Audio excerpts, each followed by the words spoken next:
முன்னொரு சமயம் பரதகண்டத்தில் தென்பகுதியில் ஒரு அழகான தேவதாரு வனம் இருந்துச்சு. அங்கே நிறைய முனிவர்கள் இருந்தாங்க.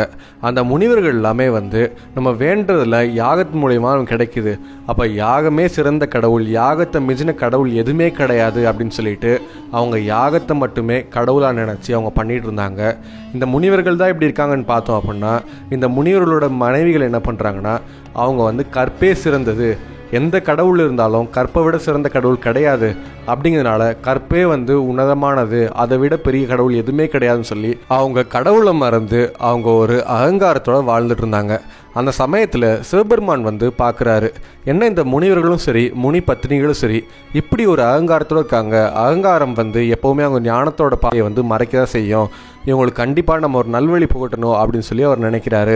அப்போ சிவபெருமான் அந்த முனிவர்களுக்கு நல்வழி புகட்டணும் அப்படின்னா நம்ம மட்டும் தனியாக போய் இந்த வேலையை செய்யக்கூடாதுன்னு சொல்லிட்டு அவர் மகாவிஷ்ணுவோட உதவியை கேட்குறாரு. சிவபெருமான் கேட்ட உதவியை மகாவிஷ்ணுவும் ஏற்றுக்கொள்கிறாங்க. அப்படி சிவபெருமானும் மகாவிஷ்ணுவும் என்ன பண்ணாங்க, அந்த முனிவர்களுக்கு அவங்க ஞானத்தை புகட்டினாங்களா இல்லையா அப்படிங்கிறப்ப தெரியணும் அப்படின்னா இந்த வீடியோ ஸ்கிப் பண்ணாமல் முழுசாக பாருங்கள்.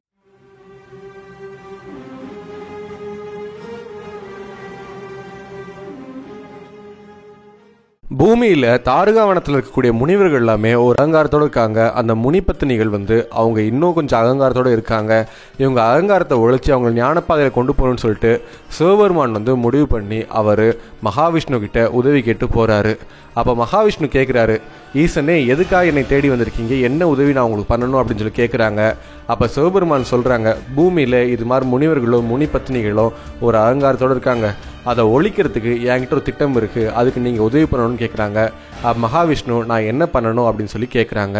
அப்போ சிவபெருமான் சொல்கிறாங்க, பெண்கள்லேயே சிறந்த கட்டழகியாகவும் பார்த்த உடனே மயக்கக்கூடிய ஒரு அழகான மங்கையை போல் நீங்கள் உருவம் கொள்ளணும் அப்படின்னு சொல்லி கேட்குறாங்க.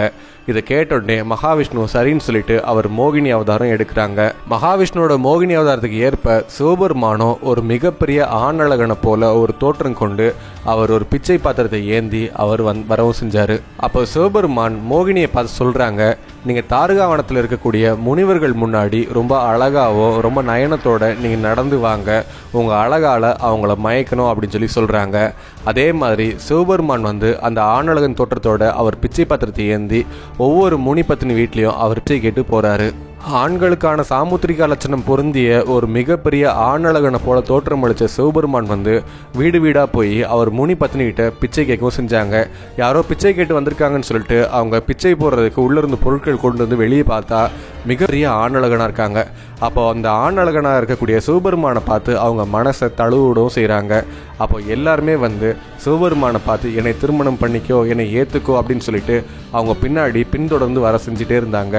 அப்போ சிவபெருமான் கேட்குறாங்க, என்ன நீங்கள் கற்பு கரசியாக இருக்கீங்க அப்படின்னு சொல்கிறப்போ அவங்க சொல்கிறாங்க, என்னதான் இருந்தாலும் நாங்களும் ஒரு பெண் தானே, எங்களுக்கு உன்னை மாதிரி ஒரு ஆணழகன் தான் வேணும் அப்படின்னு சொல்லிட்டு சிவபெருமானை பின்தொடர்ந்து வர ஆரம்பிக்கிறாங்க. அப்போ சிவபெருமான் பிச்சை பாத்திரம் எடுத்துக்கிட்டு அவங்க அந்த காடு வழியாக வேகமாக நடந்து வராரு. இதே மாதிரி தான் அந்த மோகினி அவதாரத்தில் இருக்கக்கூடிய மகாவிஷ்ணு முனிவர்கள் இருக்கிற இடத்துக்கு போய் அவங்க இந்த பக்கமோ அந்த பக்கமோ ரொம்ப அழகாக அன்னப்பறவை போல நடக்கவும் செஞ்சாங்க. அதே சமயம் அந்த மோகினி ஒரு மிகப்பெரிய வீணை எடுத்து ஒரு மரத்துக்கடியில் உட்காந்து அவங்க இனிமையான கானங்களை வாசிக்கவும் செய்கிறாங்க. இதை பார்த்து அந்த முனிவர்கள் மோகினி கிட்ட தன்னோட மனசை பறி கொடுத்துட்டு அவங்க நினைக்கிறாங்க, நம்ம பண்ண யாகத்தோட பலனால தான் இந்த பெண் இங்கே வந்திருக்காங்க, இந்த பெண்ணை நம்ம விட்டுறக்கூடாது அப்படின்னு சொல்லிட்டு ஒவ்வொரு முனிவர்களும் அந்த மோகினி பின்னாடியே வராங்க. பெண்ணை என்னை ஏற்றுக்கோ, பெண்ணை என்னை ஏற்றுக்கோ அப்படின்னு சொல்லிட்டு கேட்டு வராங்க. மோகினியை வேக வேகமாக நடந்து வராங்க. அப்போ மோகினி பின்னாடி பின்தொடர்ந்து வந்த முனிவர்கள் வேக வேகமாக மோகினி பின்னாடியே வராங்க. மோகினி வேக வேகமாக சிவபெருமான் நடந்து வர பாதையில் அவங்க நடக்கவும் செய்கிறாங்க. அப்போ முனிவர்கள்லாம் அவங்க கொஞ்சம் தூரத்தில் யாரோ வராங்கன்னு சொல்லி பார்க்குறாங்க.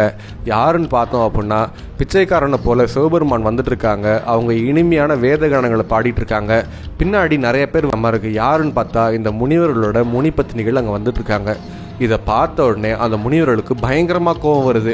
என்னோட முனி பத்னிகளை கவர்ந்து வர அளவுக்கு யாருக்கு தைரியம் இருக்குது அப்படின்னு சொல்லிட்டு அவங்க ஏராளமான சாபத்தை சிவபெருமான் கொடுக்கவும் செய்கிறாங்க. அப்போ முனிவர்கள் கொடுத்த சாபம் சிவபெருமானை ஒன்றும் பண்ணவே இல்லை.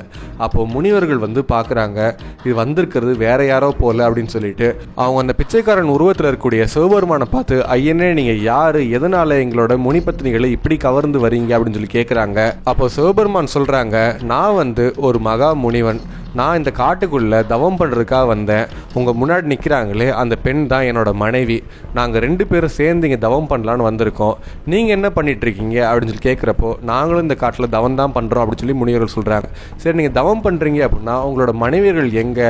உங்கள் மனைவியை வீட்டில் விட்டுட்டு தான் நீங்கள் தவம் பண்ணுவீங்களா? நீங்கள் தவம் பண்ணுறப்போ உங்கள் மனைவி உங்கள் கூட உறுதுணையாக இருந்து அவங்களும் அதுக்கு ஒத்தாசை பண்ணால் மட்டுமே தான் அந்த தவப்பலன் உங்களுக்கு முழுசாக கிடைக்கும்.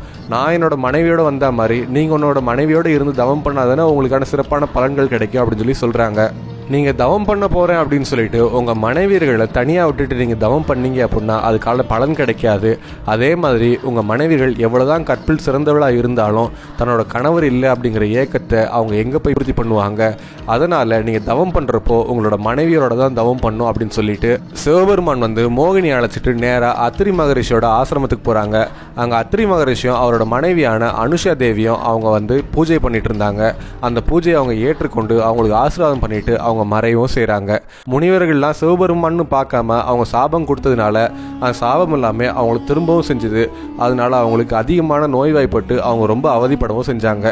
என்னப்பா இது, நம்ம கொடுத்த சாபம் நமக்கு திரும்பி நமக்கு இவ்வளோ கஷ்டங்களை கொடுக்குது, வந்திருக்கிறது யாருன்னு தெரியல, ஆனால் இந்த சாபத்தில் நம்ம வெளியே வர்றதுக்கு என்ன சாப விமோச்சனம்னு தெரியல அப்படின்னு சொல்லிட்டு அவங்க பிரம்மதேவன் நோக்கி கடுமையான தவங்கள் பண்ணுறாங்க. அப்போ பிரம்மதேவன் அந்த முனிவர்கள் முன்னாடி காட்சி கொடுத்து அவங்க சொல்கிறாங்க, நீங்கள் அறியாமையில் இருந்தீங்க, அதாவது யாகம் தான் சிறந்தது, கற்பு தான் சிறந்தது, கடவுளை விட இதுதான் சிறந்தது, கடவுள் இதை விட சிறந்தவர் கிடையாதுன்னு சொல்லி நீங்கள் இருந்தீங்க. உங்களோட அறியாமையினால் உங்களுக்கு ஒரு அகங்காரம் வந்துச்சு. அந்த அகங்காரத்தினாலேயே உங்களோட ஞானப்பாதை அப்படிங்கிறது உங்களுக்கு கண் மறைக்கப்பட்டிருக்கு. உங்களுக்கு இதை தெளிவுபடுத்துறதுக்கு தான் அந்த சிவபெருமானும் மகாவிஷ்ணுவும் தம்பதியர்கள் போல உங்களுக்கு இந்த விஷயத்தை போட்டியிருக்காங்க அப்படின்னு சொல்லி சொல்கிறாங்க. இதை கேட்ட உடனே முனிவர்கள்லாம் ஐயோ, வந்தது சிவபெருமானா, வந்தது மகாவிஷ்ணுவா, எங்களுக்கு தெரியாமல் போச்சே, நாங்கள் எவ்வளோ பெரிய தப்பு பண்ணிட்டோம் அப்படின்னு சொல்லி சொல்கிறாங்க. அப்போ பிரம்மதேவன் சொல்கிறாங்க, இதுதான் அகங்காரத்தினால ஞானத்தின் கண் மறைக்கப்பட்டதுனால வந்திருக்கிறது யாருன்றது கூட உங்களால் உணர முடியாமல் இருந்திருக்கு. கண்டிப்பாக நீங்கள் செஞ்ச தப்பை நீங்கள் உணர்ந்ததுனால உங்களுக்கான சாப விமோச்சனம் இருக்குது. ஆனால் நீங்கள் சிவபெருமான் கிட்ட தான் சாப விமோச்சனம் பெற முடியும் அப்படின்னு சொல்லிட்டு பிரம்மதேவன் அங்கே ஒரு சிவலிங்கத்தை கொடுத்துட்டும் போகிறாங்க. இந்த சிவலிங்கத்தை நீங்கள் 2 பேரும், அதாவது கணவன் மனைவி 2 பேரும் சேர்ந்து பூஜை பண்ணீங்க அப்படின்னா கண்டிப்பாக உங்களுக்கான சாப விமோச்சனம் கிடைக்கும் அப்படின்னு சொல்லி அவர் சொல்கிறாரு. பிரம்மதேவன் சொன்ன மாதிரியே முனிவர்களும் முனி பத்னிகளும் 2 பேரும் ஒன்றா சேர்ந்து அந்த சிவலிங்கத்துக்கு அவங்க தினம் 4 காலை வேலை அவங்க பூஜை பண்ணவும் செஞ்சாங்க. சில காலங்களுக்கு அப்புறம் சிவபெருமான் அந்த முனிவர்களோட பூஜைகளை ஏற்றுக்கொண்டு அங்கே அவர் காட்சி கொடுக்கவும் செஞ்சார். எப்படி அப்படின்னா, ஏற்கனவே அவர் வந்த மாதிரியே ஒரு பிச்சைக்காரனை போலவும் மகாவிஷ்ணு மோகினி ரூபத்தோடவும் அங்கே அந்த காட்டுக்குள்ளே சுற்றி தெரியவும் ஆரம்பித்தாங்க. நிறைய பாடல்களை பாடிக்கிட்டு ரொம்ப சந்தோஷமாக அங்கே விளையாடிட்டு இருந்தாங்க. முனிவர்கள்லாம் பார்த்து அந்த பிச்சைக்காரனை போல இருக்கக்கூடிய சிவபெருமானை பார்த்து அவங்க வணங்குறாங்க. ஐயனே, நீங்கள் யார் அப்படிங்கிறது நாங்கள் உணர்ந்துட்டோம். வந்திருக்கிறது சிவபெருமானும் மகாவிஷ்ணுவும் தான், எங்களோட ஞான கண்ணை திறக்கிறதுக்காகவே வந்திருக்கீங்க அப்படிங்கிறத நாங்கள் உணர்ந்துட்டோம், எங்களுக்கு ஆசீர்வாதம் பண்ணுங்க அப்படின்னு சொல்லி சொல்கிறாங்க. அப்போ சிவபெருமான் அவரோட சுய உருவத்தை எடுத்து அந்த முனிவர்களுக்கு அவங்க ஆசீர்வதிக்கவும் செய்கிறாங்க. அப்போ சிவபெருமான் சொல்கிறாங்க, எந்த ஒரு வழிபாடும் கணவன் மனைவி சேர்ந்து செய்யலை அப்படின்னா அதுக்கு பலன் கொடுக்காது. அதனால் முனிவர்களே, நீங்கள் தவம் பண்ண போகிறீங்க அப்படின்னா உங்கள் மனைவியர்களை விட்டுட்டு நீங்கள் தவம் பண்ணணுன்றது கிடையாது. நீங்கள் தவம் பண்ணுறப்போ உங்கள் மனைவியர்கள் உங்களுக்கு உறுதுணையாக இருந்தால் மட்டுமே தான் நீங்கள் தவத்தில் சிறந்தவங்களாக இருக்க முடியும் அப்படின்னு சொல்லிட்டு அவர் அந்த சிவலிங்கத்தோட அவர் ஐக்கியமாகறதுக்கு போகிறாரு. அப்போது அந்த சிவபெருமான் சொல்கிறாங்க, நாங்கள் உங்களுக்கு ஞானத்தின் பாதை காட்டின இந்த தாரகாவனத்தில் இருக்கக்கூடிய இந்த சிவலிங்கத்தை நீங்கள் தினம் வழிபடுங்க. இதன் மூலிமா நான் எல்லாருக்கும் ஞானத்தை புகட்டுவேன் அப்படின்னு சொல்லிட்டு அந்த சிவலிங்கத்தில் அவர் ஐக்கியமாகவும் செய்கிறாரு.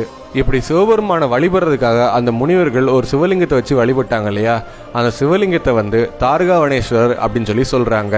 இந்த முனிவர்களுக்கு சிவபெருமான் பாடம் புகட்டினார் இல்லையா, அந்த இடம் இன்னைக்கு எங்கே இருக்குது அப்படின்னா, திருச்சி மாவட்டத்தில் ஸ்ரீரங்கம் பக்கத்தில் திருப்பராயந்துறை அப்படின்ற ஊரில் தாரகாவனேஸ்வரர் கோயில் அப்படின்ற ஒரு கோயில் இருக்குது. அந்த கோயிலில் இருக்கக்கூடிய அந்த சிவலிங்கம் தான் இந்த முனிவர்கள் வழிபட்ட அந்த தாரகாவனேஸ்வரர் சிவலிங்கம் அப்படின்னு சொல்லி சொல்கிறாங்க. இந்த கோயில் ரொம்ப பிரசித்தி பெற்ற ஒரு கோயிலாகவும் இருக்குது. இந்த கோயில் அப்பர் சம்பந்தர் பாடல் பெற்ற சிவாலயமாகவும் இருக்குது. இப்படி முனிவர்களோட அகங்காரத்தை ஒழிக்கிறதுக்கு சிவபெருமானும் மகாவிஷ்ணு நடத்திய இந்த நாடகத்தை பற்றி நீங்கள் என்ன நினைக்கிறீங்க? அது மட்டும் இல்லாமல் இந்த தாரகாவனேஸ்வரர் கோயிலுக்கு நீங்கள் போயிருக்கீங்களா? அப்படி போயிருந்தீங்களா? உங்களோட அனுபவம் என்ன அப்படிங்கிறத கமெண்ட்டில் ஷேர் பண்ணுங்கள். இந்த வீடியோ பிடிச்சிச்சுன்னா ஒரு லைக்கை போடுங்க. இந்த வீடியோ உங்கள் ஃப்ரெண்ட்ஸ் அண்ட் ஃபேமிலிக்கு ஷேர் பண்ணுங்கள். இந்த வீடியோ பார்த்துட்டு இருக்க நீங்கள் இன்னும் நம்ம ஏல் சேனலை சப்ஸ்கிரைப் பண்ணல அப்படின்னா உடனே சப்ஸ்கிரைப் பண்ணுங்கள். கூடவே நோட்டிஃபிகேஷன் பில் பட்டனை கிளிக் பண்ணிங்க அப்படின்னா நாங்கள் போகிற வீடியோஸ் எல்லாமே உங்களுக்கு உடனுக்குடன் நோட்டிஃபிகேஷன்ஸாக வரும்.